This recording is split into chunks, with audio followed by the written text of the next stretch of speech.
എന്ന് പറഞ്ഞാൽ ഇറാന്റെ ടെറൈൻ എന്ന് പറഞ്ഞു കഴിഞ്ഞാൽ അത് ഇറാഖിലെ പോലെയും അല്ല.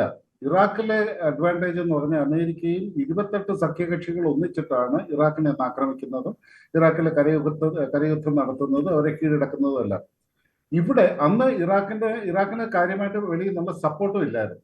പക്ഷെ ഇപ്പൊ ഇറാനിലെ കേസ് വേറെയാണ്. ഒന്നാമത്തെ ഇറാന്റെ ടെറൈൻ എന്ന് പറഞ്ഞു കഴിഞ്ഞാൽ മുഴുവൻ ചുറ്റപ്പെട്ട് കിടക്കുന്നത് മലകളും ഒക്കെ ആയിട്ട് ചുറ്റപ്പെട്ട് കിടക്കുന്ന ഒരു ടെറൈനാണ്.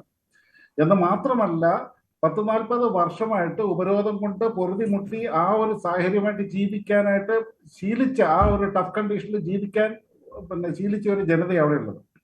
അപ്പം ഗവൺമെന്റിന് എതിരായിട്ട് ഈ ഖമേനി ഭരണകൂടത്തിന് എതിരായിട്ട് ജനങ്ങൾ ഉണ്ടെന്ന് പറഞ്ഞു കഴിഞ്ഞാലും ജനങ്ങൾ അങ്ങനെ ഒറ്റയടിക്ക് തെരുവിൽ ഇറങ്ങുമോ എന്ന് ചോദിച്ചു കഴിഞ്ഞാൽ നമ്മൾ ഇന്ത്യ പോലുള്ള ഒരു രാജ്യത്ത് ഇരുന്ന് ചിന്തിക്കുമ്പോൾ ഇറങ്ങിക്കഴിഞ്ഞാൽ ഒരു ഭരണമാറ്റം ഉണ്ടാക്കാൻ, കുർദുകളൊക്കെ ഇറങ്ങിക്കഴിഞ്ഞാൽ ഉണ്ടാകാൻ സാധ്യതയുണ്ടെന്ന് നമുക്ക് തോന്നാം. ഇപ്പൊ ശ്രീലങ്കയിലായാലും നേപ്പാളിലായാലും ബംഗ്ലാദേശിലായാലും ഒക്കെ നമ്മളിത് കണ്ടതാണ്. കാരണം ഇവിടൊക്കെ എന്ന് പറയുമ്പോൾ ഇത് ജനാധിപത്യ രാഷ്ട്രമാണ്.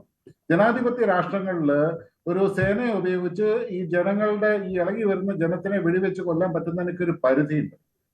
ഇറാനിൽ നമ്മൾ കണ്ടതാണ്.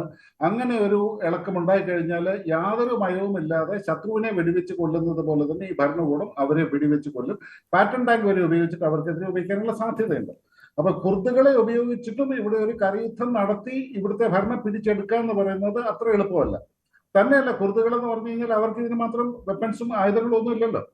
ഇനി അമേരിക്ക നേരിട്ട് ഫുട്ട് ഓൺ ഗ്രൗണ്ട് എന്നുള്ള ഒരു ഫിലോസഫി വെച്ചിട്ട് അമേരിക്ക നേരിട്ട് ഇറങ്ങുക എന്ന് പറഞ്ഞു കഴിഞ്ഞാൽ അതിന് ഒരുപാട് ലോജിസ്റ്റിക്കൽ പ്രോബ്ലംസ് ഉണ്ട്. എന്ന് മാത്രമല്ല, ഇറാൻ ഇത്രയും നാൾ ഉപരോധമായിരുന്നത് കൊണ്ട് തന്നെ അവർക്ക് ശക്തമായ നൂതനമായ വ്യോമ ആക്രമണ സംവിധാനങ്ങളൊന്നും വാങ്ങാൻ പറ്റിയിട്ടില്ല.